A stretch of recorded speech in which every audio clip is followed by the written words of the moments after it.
باب اسم من كذب على النبي اسم من كذب على النبي صلى الله عليه وسلم وبه اس شخص کے گناہ کا بیان جو حضور پاک صلی اللہ علیہ وسلم پر جھوٹ بولے، یعنی جو بات نبی پاک صلی اللہ علیہ وسلم نے نہیں فرمائی، کوئی شخص ایسی بات حضور کی طرف منسوب ہے، یعنی موضوع اور من غلط حدیث بیان کرنے کا گناہ۔ تو گناہ یہ ہے کہ ایسے شخص کا ٹھکانہ جہنم ہے، اللہ ہم سب کی حفاظت فرمائے۔ اثم من کذب علی النبی صلی اللہ علیہ وسلم، اس شخص کے گناہ کا بیان جو حضور پاک صلی اللہ علیہ وسلم پر جھوٹ بولے۔ وبه قال حدثنا علي بن جعد قال حدثنا أنا شعبة قال أخبرني منصور قال سمعت ربيعي بن حراش يقول سمعت عليا يقول قال النبي صلى الله عليه وسلم لا تكذبوا علي فإنه من كذب علي فَلْيَلِجِ النَّارَ۔ حضرت علی رضی اللہ تعالیٰ عنہ فرماتے ہیں کہ نبی پاک صلی اللہ علیہ وسلم نے ارشاد فرمایا کہ اللہ کے رسول صلی اللہ علیہ وسلم فرماتے ہیں لا تکذبوا علیہ، مجھ پر جھوٹ مت بولا کرو، یعنی میری طرف جھوٹ اور غلط بات منسوب مت کیا کرو۔ فَإِنَّهُ مَنْ كَذَبَ عَلَيَّ، اس لیے کہ جس شخص نے مجھ پر جھوٹ بولا فَلْيَلِجِ النَّارَ، تو وہ ضرور جہنم کے اندر داخل ہوگا۔ وبه قال حدثنا أبو الوليد قال حدثنا شعبة عن جامع بن شداد عن عامر بن عبد الله بن الزبير عن أبيه قال قلت للزبير إني لا أسمعك تحدث عن رسول الله صلى الله عليه وسلم كما يحدث فلان وفلان، قال أما إني لم أفارقه ولكن سمعته يقول من كذب علي فليتبوأ مقعده من النار۔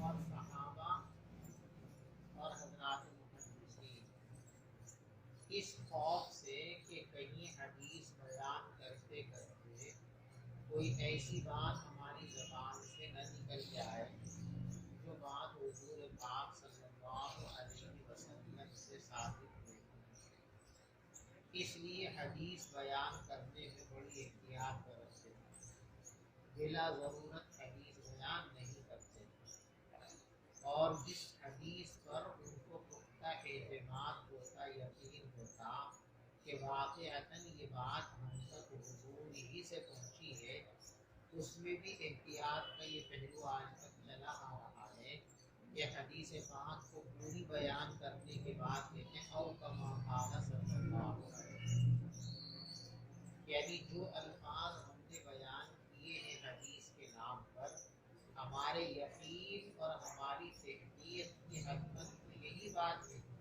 کہ یہ بات حضور کی بات ہے، لیکن پھر بھی ہم انسان ہیں، غلطی ہو سکتی ہے، تو ہماری زبان سے کہی گئی بات کا اعتبار نہیں ہے، بلکہ اصل بات وہی ہے جو حضور پاک صلی اللہ علیہ وسلم کی زبان مبارک سے ادا ہوئی ہے۔ تو یہ حضرت زبیر رضی اللہ تعالیٰ عنہ ایک مشہور صحابی ہیں، اور ان کے بیٹے ہیں عبداللہ۔ عبداللہ نے اپنے والد محترم حضرت زبیر رضی اللہ تعالیٰ عنہ سے یہ عرض کیا کہ حضرت میں دوسرے صحابہ کرام کو دیکھتا ہوں تو وہ حضور پاک صلی اللہ علیہ وسلم سے بہت ساری حدیثیں بیان کرتے ہیں، لیکن آپ کو اکثر دیکھتا ہوں کہ آپ حضور پاک صلی اللہ علیہ وسلم سے حدیثیں بیان نہیں کرتے ہیں، اس کی وجہ کیا ہے؟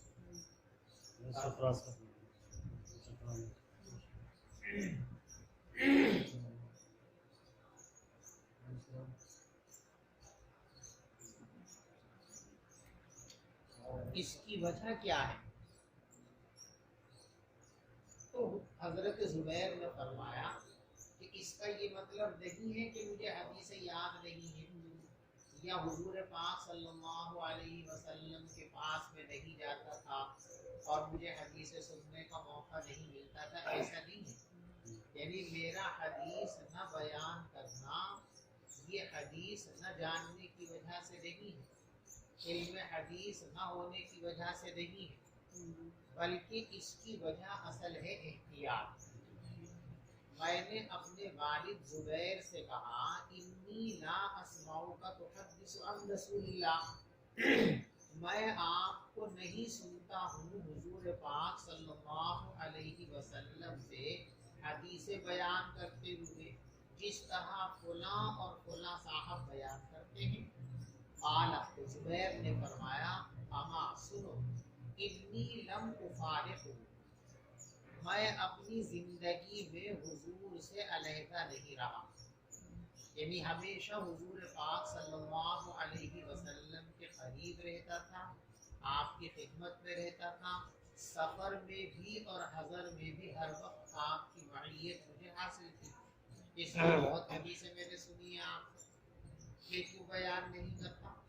احتیاط کے پیش نظر کہ کہیں ایسا نہ ہو کہ بھول چوک میں کوئی ایسی بات بیان کر بیٹھوں جو حضور پاک صلی اللہ علیہ وسلم سے ثابت نہ ہو۔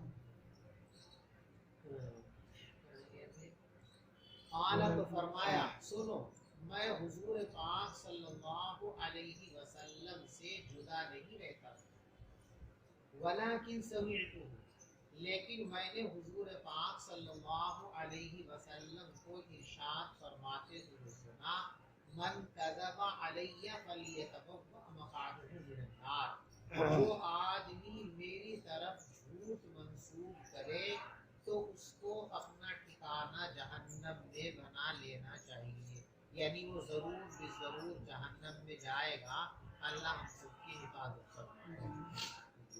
وبه قال حدثنا أبو معمر قال حدثنا أبو عبد الوارث عن عبد الزبير قال أنس عبد العزيز قال أنس إنه ليمنعني أن أحدثكم حديثا كثيرا أن النبي صلى الله عليه وسلم قال من تعمد علي كذبا فليتبوأ مقعده من النار۔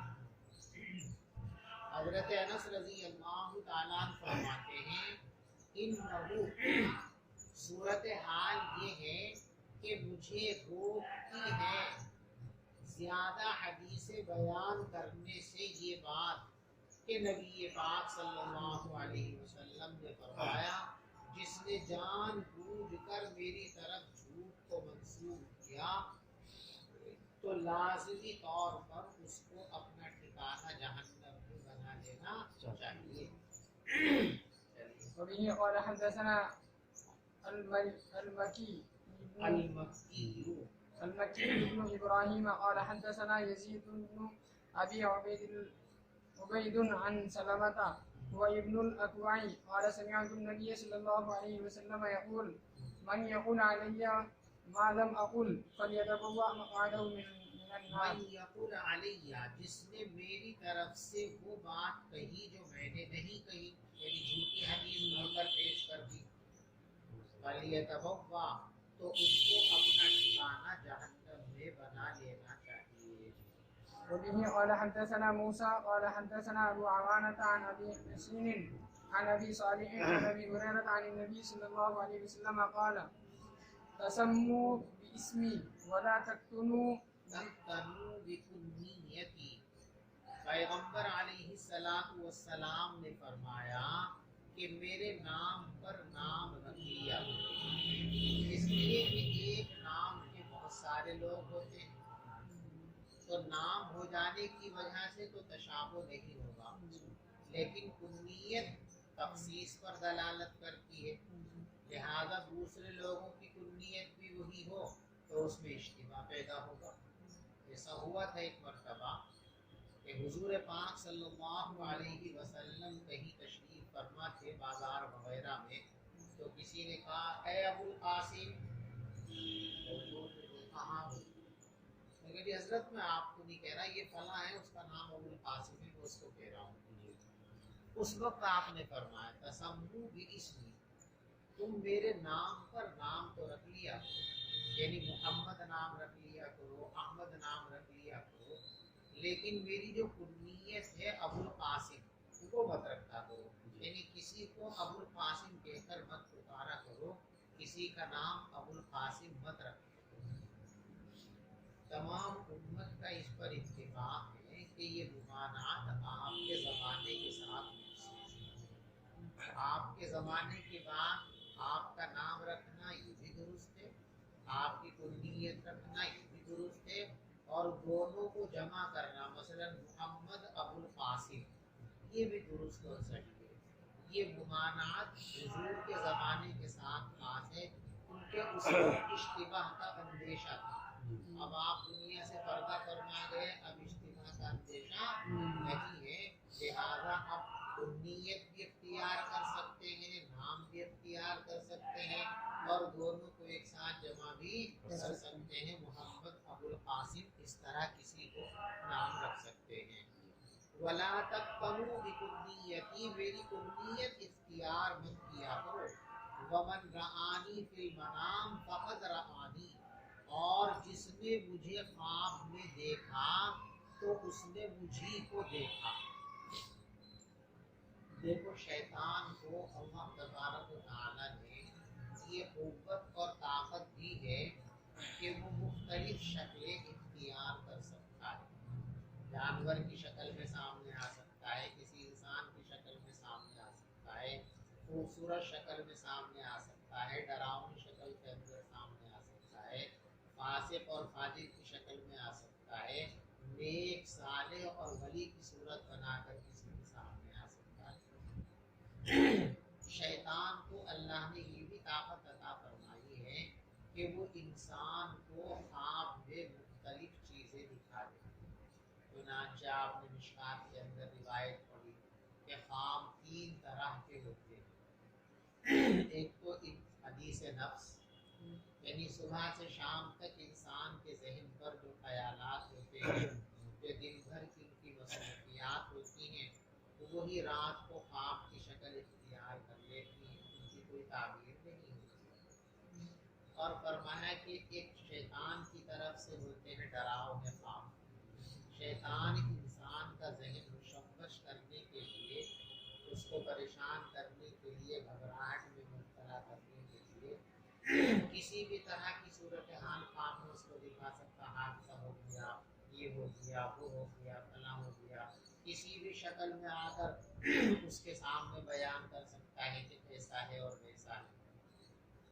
حتیٰ کہ خود کو شیطان اپنے کسی کے خواب میں آ کر یہ بھی کہہ سکتا ہے کہ میں اللہ ہوں، اعوذ باللہ من ذالک۔ لیکن اللہ نے شیطان کو یہ طاقت اور قدرت نہیں دی ہے کہ وہ کسی کے خواب میں آ کر یوں کہے کہ میں رسول اللہ ہوں، یعنی وہ رسول اکرم صلی اللہ علیہ وسلم کا نام اور آپ کی صورت خواب میں بنا کر کسی کے سامنے پیش نہیں کر سکتا۔ لہذا اگر کسی شخص نے خواب میں یہ دیکھا کہ حضور پاک صلی اللہ علیہ وسلم کی زیارت ہو رہی ہے، ملاقات ہو رہی ہے، تو چاہے وہ حضور ہی کی شکل ہو، چاہے کوئی اور شکل ہو، شکل اچھی ہو یا خدا نہ خواستہ کوئی ایسی صورت اور شکل ہو جو حضرت نبی پاک صلی اللہ علیہ وسلم کے شایان شان نہیں ہے، تو یہ شایان شان نہ ہونا یہ رائی خواب دیکھنے والے کے احوال کا نتیجہ ہے، ورنہ تو اس نے دیکھا ہے حضور پاک صلی اللہ علیہ وسلم ہی کو۔ شیطان خواب میں آ کر کسی کو حضور کا نام لے کر دھوکہ نہیں دے سکتا کہ میں محمد رسول اللہ ہوں، یہ طاقت شیطان کو اللہ نے نہیں بخشی۔ اس لیے فرمایا من رآنی فقد رآنی، جس نے مجھے دیکھا اس نے مجھی کو دیکھا، اس میں دھوکہ نہیں ہو سکتا۔ تیسری شکل جی خواب کی تیسری شکل خواب کی تیسری شکل ہے رویائے صادقہ، سچے خواب، یعنی کچھ باتیں اللہ تبارک و تعالیٰ انسان کو خود اس کے بارے میں یا کسی دوسرے مسلمان کے بارے میں آگاہ کرتے ہیں. انسان خواب دیکھتا ہے، اس کی تعبیر آ جاتی ہے کبھی بھی سامنے، یہ سچے خواب ہوتے ہیں. تو سچے خواب، شیطان کے دکھائے ہوئے جھوٹے خواب اور خیالات نفسانیہ، دن بھر انسان کے ذہن میں جو کچھ ہوتا ہے رات کو وہ خواب کی شکل اختیار کر لیتا ہے. تو یہ تین طریقے ہیں. ایک طریقہ شیطان کے اثر کا نتیجہ ہے، لیکن شیطان اپنے اس تصرف میں حضور پاک صلی اللہ علیہ وسلم کی شکل و صورت اختیار کرنے پر قادر. یعنی ایسا ہرگز نہیں ہو سکتا کہ کسی کے خواب میں آ کر شیطان یہ کہہ دے کہ میں اللہ کا رسول ہوں، میں محمد ہوں. شریعت کو ہر طرح کے اشتباہ سے بچانے کے لیے اللہ تبارک و تعالیٰ نے یہ حفاظتی انتظام کیا ہے اور حساب فرمایا ہے. بات سمجھ میں آ گئی؟ جی. فَإِنَّ الشَّيْطَانَ لَا يَتَمَثَّلُ فِي صُورَتِي، اس لیے کہ شیطان میری صورت میں سامنے نہیں آ سکتا، شیطان میری صورت اختیار نہیں کر سکتا. ومن کذب، یہ تو بڑا باپ سے متعلق ہے. اور جس نے میری طرف جھوٹ منسوب کیا جان بوجھ کر، فَلْيَتَبَوَّأْ مَقْعَدَهُ مِنَ النَّارِ، تو اس کو اپنا ٹھکانہ لازماً جہنم میں بنا لینا چاہیے. باب کتابت العلم. علمی مضامین کو، علمی باتوں کو، تفسیر کو، حدیث کو، فقہ کو لکھ لینا. دیکھو لکھ لینے سے بات محفوظ ہو جاتی ہے اور اس میں کسی تغیر کا اندیشہ باقی نہیں رہتا. لہذا جو باتیں آپ پڑھ رہے ہیں، جو باتیں آپ سیکھ رہے ہیں، اعلیٰ درجے کی بات یہ ہے کہ ان کو لکھتے رہو، ان کو محفوظ کرتے رہو، تاکہ جب بھی ضرورت ہو وہ چیزیں آپ کو کام آ سکیں اور بھول چوک اور نسیان کی وجہ سے ان میں کسی طرح کا غلط نہ ہو سکے. اسی لیے بزرگوں کا ایک مقولہ، العلم صید والکتابۃ قید. دیکھو علم تو ایک شکار کے جانور کی طرح ہے. جن جانوروں کا شکار کیا جاتا ہے وہ انسان سے مانوس نہیں ہوتے اور انسان کے قریب نہیں آتے. تو علم بھی اسی طریقے سے دور بھاگنے والی چیز ہے. ذرا سی بھی غفلت، جیسے کوئی وحشی جانور ہے، کوئی جنگلی جانور ہے، کوئی پرندہ ہے، آپ کے قابو میں آ گیا، اب آپ نے ذرا سی غفلت برتی وہ بھاگ جائے گا نکل کر. مکمل اس کی حفاظت کرو گے، بندش میں رکھو گے تو آپ کے پاس رہے گا. فرمایا علم بھی اسی طریقے سے انتہائی بے نیاز اور مستغنی ہے. اگر پوری حفاظت کرو گے تو یہ محفوظ رہے گا، اور ذرا سی لاپرواہی برتو گے تو بڑی خوددار چیز ہے. اس لیے کہ علم اللہ کی صفت ہے اور اللہ سب سے زیادہ غنی اور سب سے زیادہ غیور ہے. اللہ بے توجہی کو ذرہ برابر بھی برداشت نہیں کرتے. اسی لیے حدیثوں میں آپ نے پڑھا کہ جب تک انسان نماز پڑھتے ہوئے، عبادت کرتے ہوئے اللہ کی طرف متوجہ رہتا ہے تو اللہ کی رحمت بھی اس کی طرف متوجہ ہوتی ہے. انسان اپنی توجہات کسی اور طرف لے آتا ہے تو اللہ تعالیٰ بھی اپنی خصوصی عنایتیں اور توجہ اور حفاظت ہٹا دیتے ہیں. تو اللہ انتہائی غیور ہیں، مستغنی اور بے نیاز ہیں. تو صفت علم جو اللہ کی صفت ہے یہ بھی انتہائی مستغنی اور بے نیاز ہے. اسے محفوظ رکھو گے ہر طریقے سے. علم کو محفوظ رکھنے کا ایک طریقہ تو یہ ہے کہ اس کی دیکھو علم کی دو صورتیں یا علم کی دو مصداق ہیں. ایک ہے علم کا ظاہر اور ایک ہے علم کی حقیقت. ظاہر علم کی حفاظت کتابت پر ہو اور حقیقت علم کی حفاظت وہ عمل پر ہو. اسی لیے کہ جب علم کہیں آتا ہے عجاب تو حتف العمل، علم جب بھی آتا ہے تو وہ عمل کو دعوت دیتا ہے. فَإِنْ أَجَابَ وَإِلَّا فَالْتَحَلَ، اگر علم آتے ہی عمل بھی آ گیا تو بہت اچھی بات ہے، اب علم کی حقیقت محفوظ ہو جاتی ہے. وَلَّا فَالْتَحَلَ، ورنہ تو علم پوچھ کر جاتا ہے. تو ایک ہے علم کی صورت اور ایک ہے علم کی حقیقت. حقیقت علم کو محفوظ رکھنے کا راستہ اس علم پر عمل کرنا ہے. اللہ ہم سب کو اس کی توفیق عطا فرمائے. اسی لیے حضور پاک صلی اللہ علیہ وسلم نے اپنے شاگردوں کو علم پڑھانے کے بعد پہلے کیا فرمایا کہ احفظوہن، جو باتیں میں نے تم کو سکھائی ہیں تم ان کو محفوظ رکھنا. کیسے محفوظ رکھنا؟ بالعمل، عمل کے ذریعے محفوظ رکھنا. وَأَخْبِرُوا بِهِنَّ مَنْ وَرَاءَهُنَّ، اور پھر یہ باتیں دوسروں تک پہنچا دینا. تو ایک ہے حقیقت علم اور ایک ہے صورت علم. حقیقت علم کو محفوظ رکھنے کا طریقہ ہے عمل.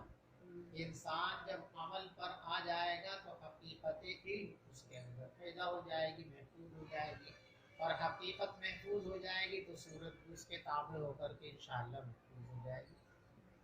اور صورت علم جو ہے اس کو محفوظ رکھنے کا بہترین طریقہ ہے کتاب، اس کو لکھ لینا اور محفوظ کر لینا.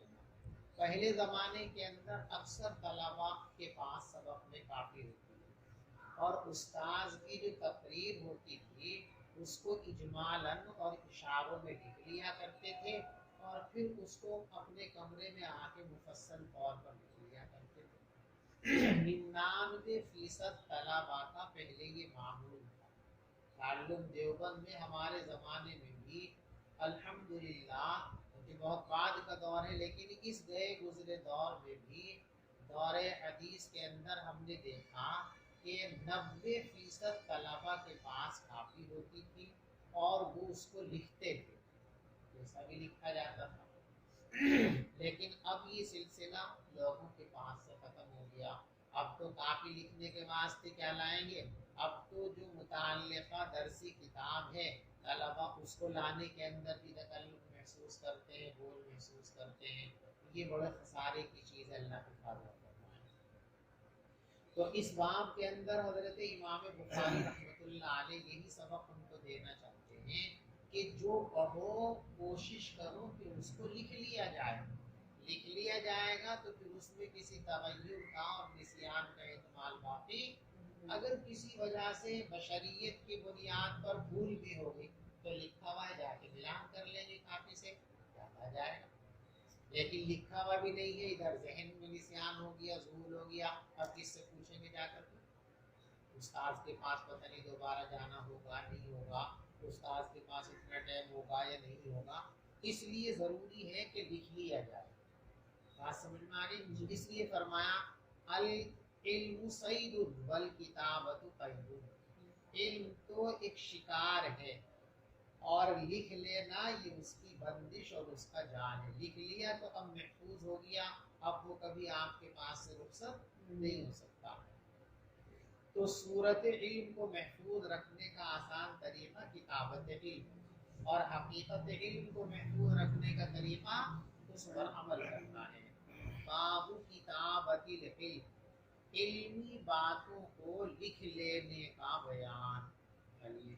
وبه قال حدثنا محمد بن سلام قال انا وكيع عن اخبرنا وكيع عن سفيان عن مصرف عن الشعبي عن ابي جحيفة قال قلت لعلي.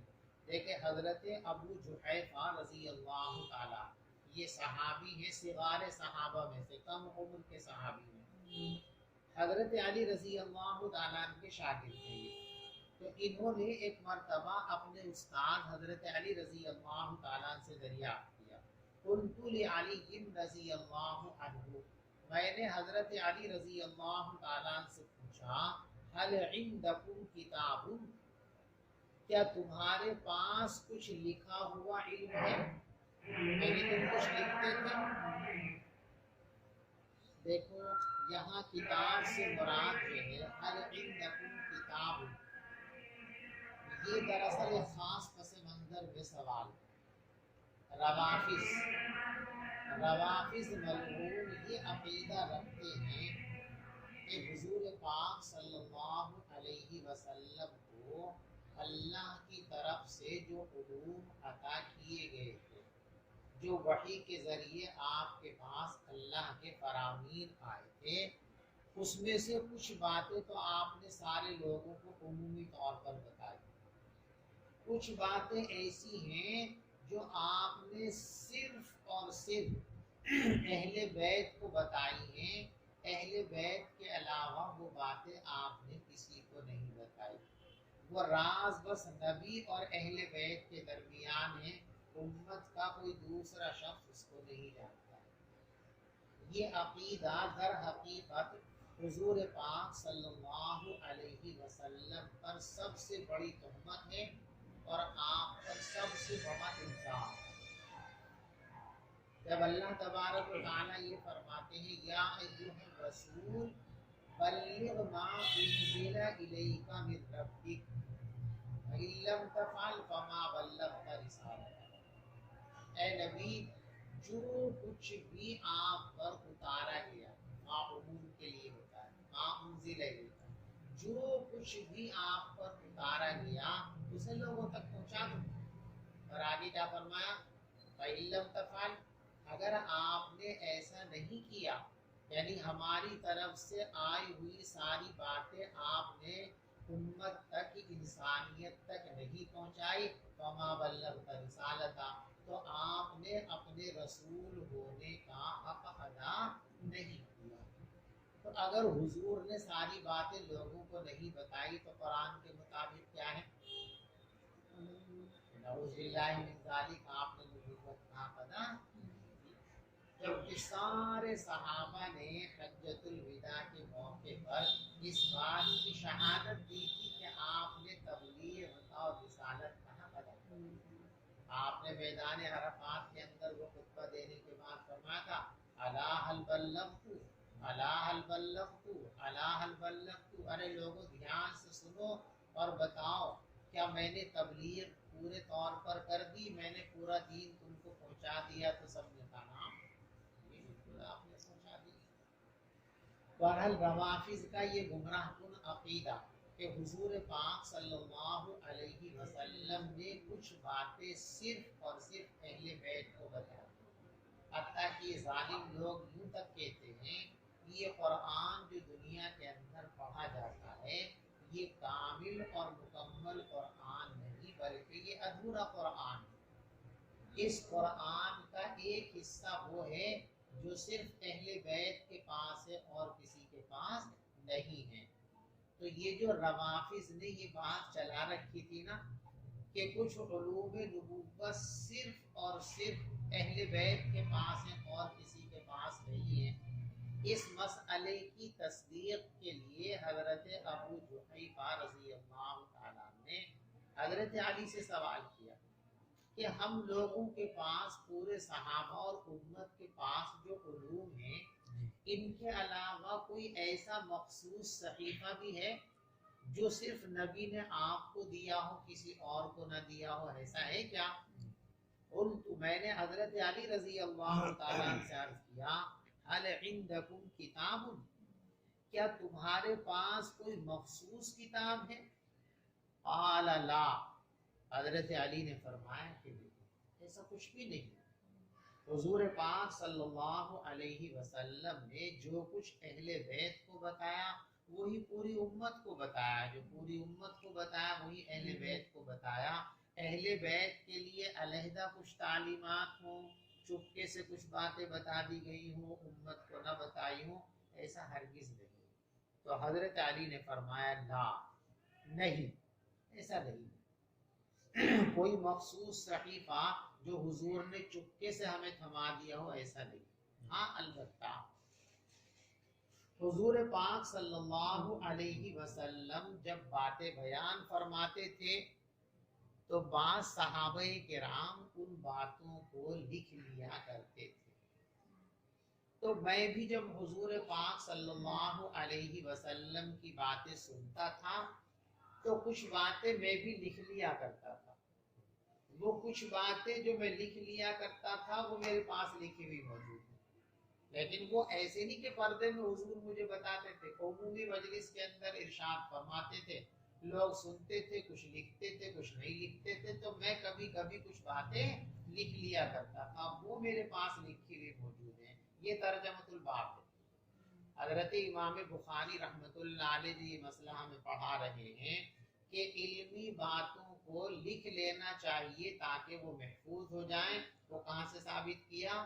حضرت علی کے اس عمل سے کہ حضور پاک صلی اللہ علیہ وسلم کی بیان کردہ کچھ باتیں حضرت علی رضی اللہ تعالیٰ نے لکھی. اب آپ نے لکھی تو مسئلہ ثابت ہو گیا کہ لکھ لینا چاہیے, فائدے کی چیز ہے. تو ثابت ہو گیا کتابت علم کے علم کی باتوں کو لکھ لینا چاہیے. بات سمجھ میں آئی تھی؟ میں نے کہا ہل عندکم کتاب, کیا تمہارے پاس کوئی مخصوص صحیفہ ہے؟ آپ نے فرمایا کہ نہیں. الا کتاب اللہ, سوائے اللہ کی کتاب ہے. جو اللہ کی کتاب قرآن سب کے پاس ہے وہی قرآن و کتاب اہل بیت کے پاس بھی ہے. او فہم اعطیہ رجل مسلم, دیکھو قرآن سب کے لیے یکساں طور پر نازل ہوا. صحابہ, تابعین, کبار صحابہ, صغار صحابہ, سب کے لیے ایک ہی قرآن. حضور کے زمانے سے قیامت تک آنے والے تمام انسانوں کو ایک ہی قرآن, سب کو اسی قرآن کو پڑھنا ہے, اسی پر عمل کرنا ہے.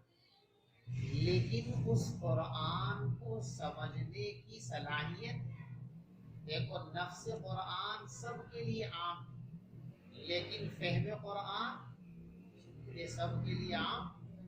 مجھے جاہل لوگ یوں کہتے ہیں آج کے زمانے میں کہ مولویوں نے قرآن پر اجارہ داری کر رکھی ہے, وہ لوگوں کو پڑھنے سے اور سمجھنے سے منع فرماتے ہیں. یہ حدیث ان لوگوں کے منہ پر تماچا. پابندی علماء نہیں لگاتے, یہ تو اللہ کی تقسیم ہے. کیا فرمایا؟ او فہم اعطیہ رجل مسلم, میرے پاس کتاب ہے, قرآن پاک ہے, اور وہ فہم ہے, وہ سمجھنے کا ملکہ ہے.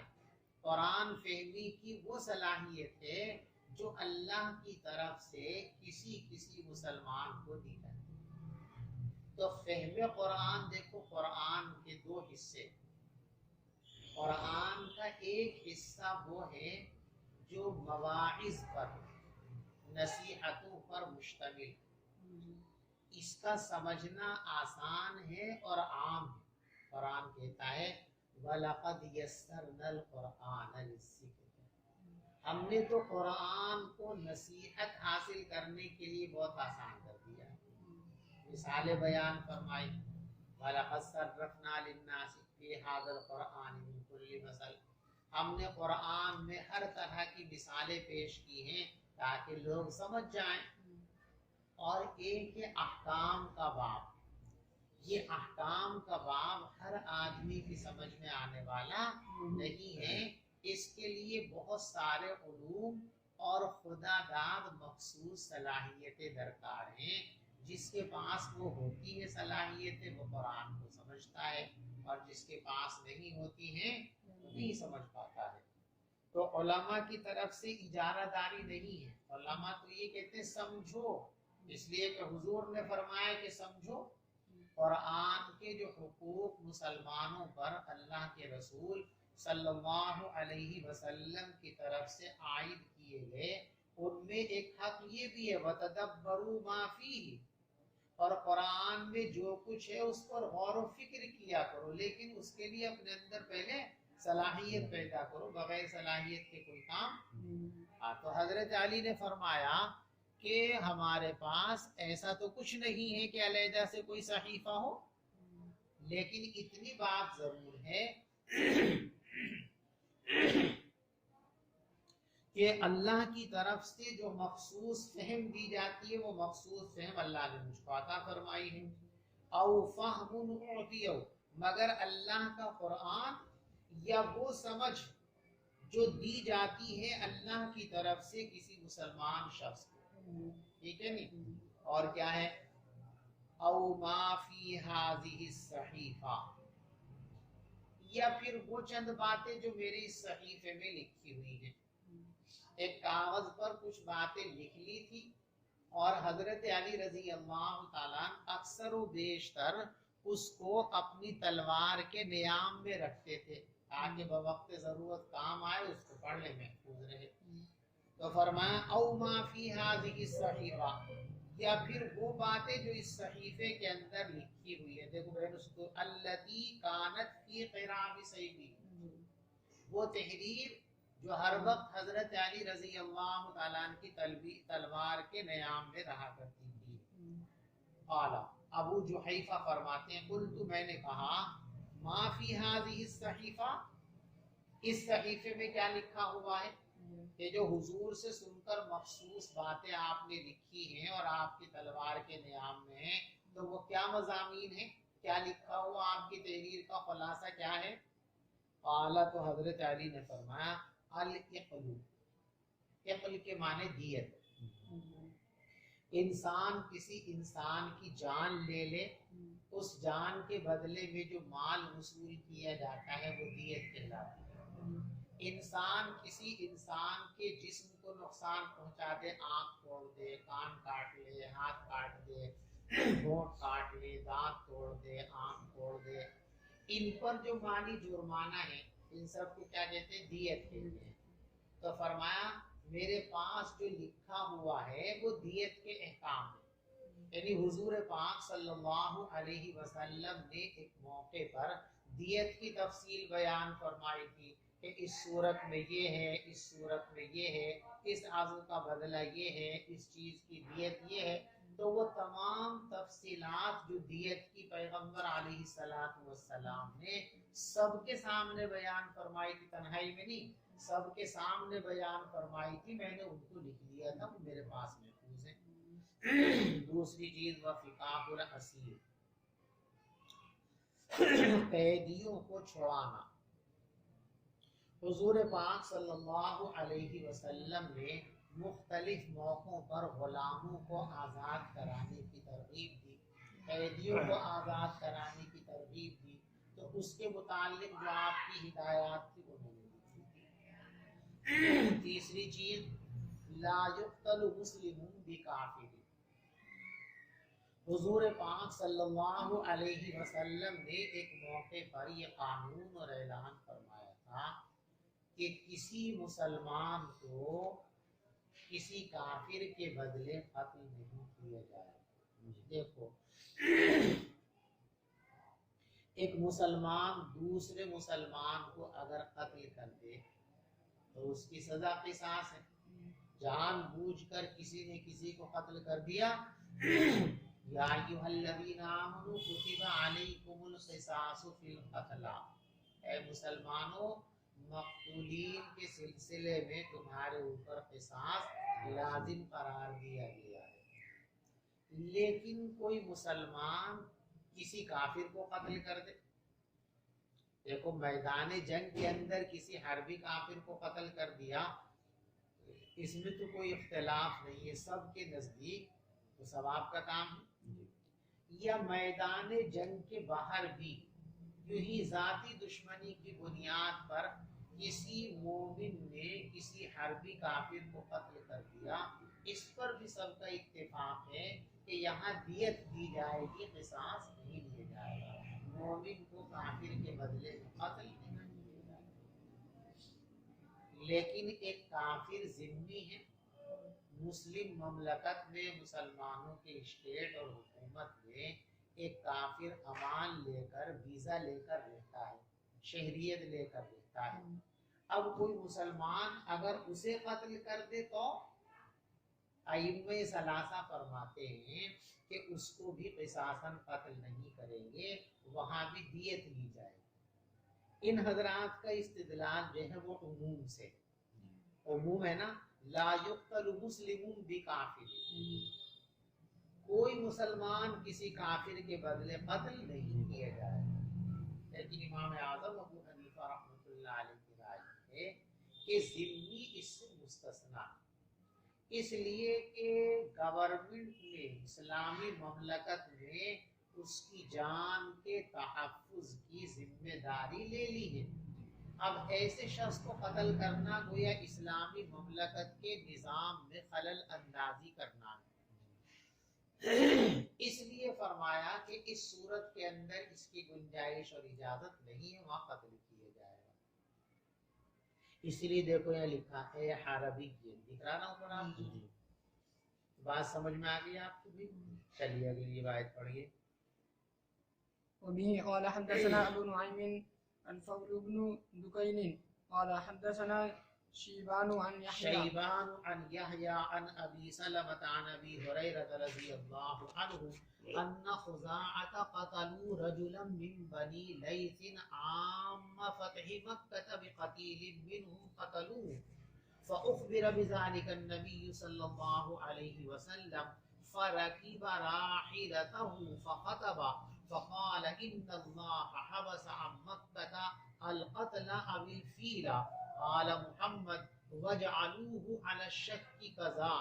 قال أبو نعيم القتل أو الفيل، وغيره يقول الفيل. وسلط عليهم رسول الله صلى الله عليه وسلم والمؤمنون ألا وإنها لم تحل لأحد قبلي ولا تحل لأحد بعدي ألا وإنها حلت لي ساعة من نهار ألا وإنها ساعتي هذه حرام لا يقتلى شوكها ولا يعضد شجرها ولا تلتقط ساقطتها إلا لمنشد، فمن قتل فهو بخير النذيرين إما أن يعقل وإما أن يقاد أهل القتيل. فجاء رجل من أهل اليمن فقال اكتب لي يا رسول الله، فقال اكتبوا لأبي فلان. فقال رجل من قريش إلا الإذخر يا رسول الله فإنا نجعله في بيوتنا وقبورنا. فقال النبي صلى الله عليه وسلم إلا الإذخر إلا الإذخر. دیکھو یہ حدیث بڑی طویل حدیث ہے، اس کا جو جملہ ترجمۃ الباب سے متعلق پہلے اس جملے کو دیکھ لو پھر حدیث کی تشریح کریں گے۔ جب آپ نے یہ تقریر فرما دی فجاء رجل من اہل الیمن، تو یمن کا ایک آدمی آیا اور یوں کہا اکتب لی، حضرت میرے لیے ان چیزوں کو لکھوا دیجیے، یہ سب باتیں کسی سے کہہ کر مجھے لکھوا دیجیے تاکہ میں اپنی قوم کو جا کر یہ سب چیز بتا سکوں۔ تو آپ نے صحابہ سے فرمایا اکتبوا لی ابی فلاں، ان کا نام تھا ابو شاہ، یہ جو یمن کے صاحب تھے نا، کیا نام تھا ان کا؟ ابو شاہ۔ کہا بھئی یہ باتیں ابو شاہ کو لکھ کر کے دے دو۔ بس یہ ترجمۃ الباب ہے کہ حضور پاک صلی اللہ علیہ وسلم نے لکھنے کی اجازت اور حکم فرمایا، تو معلوم ہو گیا کہ علمی باتوں کو محفوظ رکھنے کے لیے ان باتوں کو لکھ لینا اور ان کو محفوظ کر لینا یہ جائز اور ثابت ہے، درست اور صحیح۔ بات سمجھیے، یہ ترجمۃ الباب ہو گیا نا، یعنی اس حدیث کے اس جملے سے نفس مسئلہ ثابت کیا کہ حضور نے لکھنے کی اجازت مرحمت فرمائی۔ اب آپ پوری حدیث کو سمجھیے۔ حضرت ابو ہریرہ رضی اللہ تعالیٰ فرماتے ہیں ان خزاعۃ قتلوا رجلا من بنی لیث۔ آپ کو یہ بات پہلے سے معلوم ہے کہ عربوں کا ایک مزاج تھا، ایک مرتبہ کسی سے لڑائی ہو گئی تو ایسا نہیں کہ بس ہو گئی تو ختم ہو گئی، ہو گئی تو بس ہو گئی، صدیوں تک وہ لڑائی چلتی رہی۔ اس خاندان کا موقع ملا، اس والے کو پکڑ کے مار ڈالا، اب وہ تلاش میں رہتے تھے، ان کا موقع ملا تو وہ اس خاندان کے آدمی کو پکڑ کے مار دیا کرتے تھے، ان کا موقع لگتا یہ مارتے، ان کا موقع لگتا یہ مارتے، سمجھ گئے؟ تو بنو لیث اور خزاعہ یہ دو قبیلے اور خاندان ہیں، زمانے جاہلیت سے ان کی باہمی جنگ اور لڑائی چلی آ رہی تھی، گینگوار چل رہا تھا۔